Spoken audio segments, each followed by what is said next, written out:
आज हम आपको बता रहे हैं कि नवरात्रि के दिनों में कन्या पूजन कैसे किया जाता है।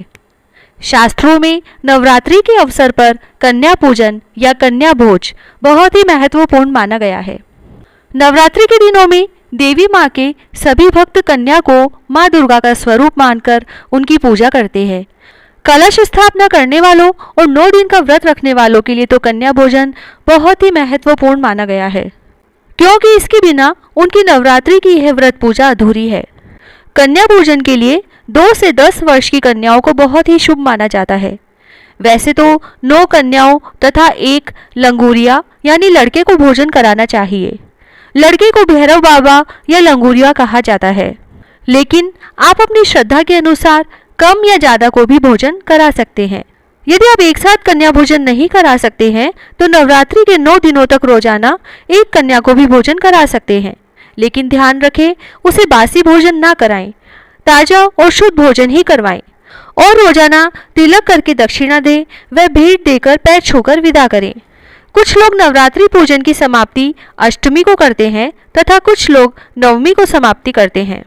तो जिस दिन आपके यहाँ नवरात्रि व्रत समाप्त किए जाते हैं उसी दिन कन्या भोजन करवाएं। भोजन में पूड़ी, हलवा व चने का प्रसाद जरूर बनाएं, क्योंकि यह माता का प्रिय भोजन है।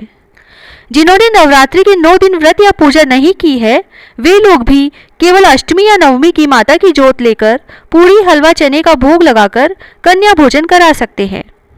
अब हम जानते हैं कन्या पूजन कैसे करें। यदि आपने 9 दिन व्रत पूजा की है या नहीं की है तो भी अष्टमी या नवमी जिस भी दिन आप कन्या पूजन करना चाहते हैं उस दिन सुबह जल्दी उठकर स्नान आदि से निवृत्त होकर माता का प्रसाद बनाएं। माता का प्रसाद आप एकदम शुद्ध और सात्विक बनाएं। फिर माता की जोत लेकर उसमें प्रसाद का भोग लगाएं।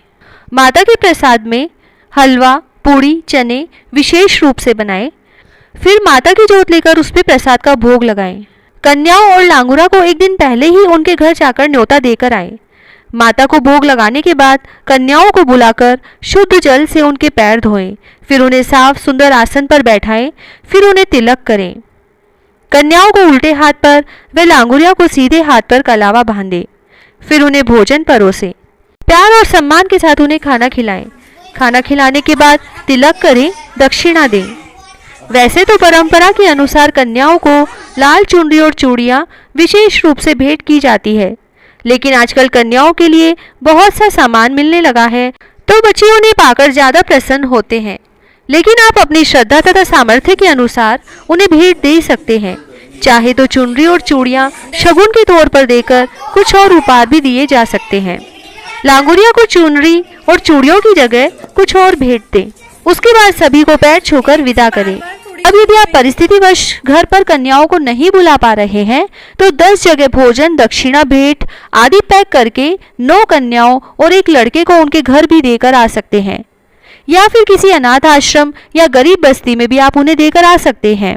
इस तरह आप सब खुशी, सामर्थ्य और श्रद्धा के अनुसार कन्या पूजन करें। माता रानी की कृपा सदा आप पर बनी रहे। जय श्री राधे।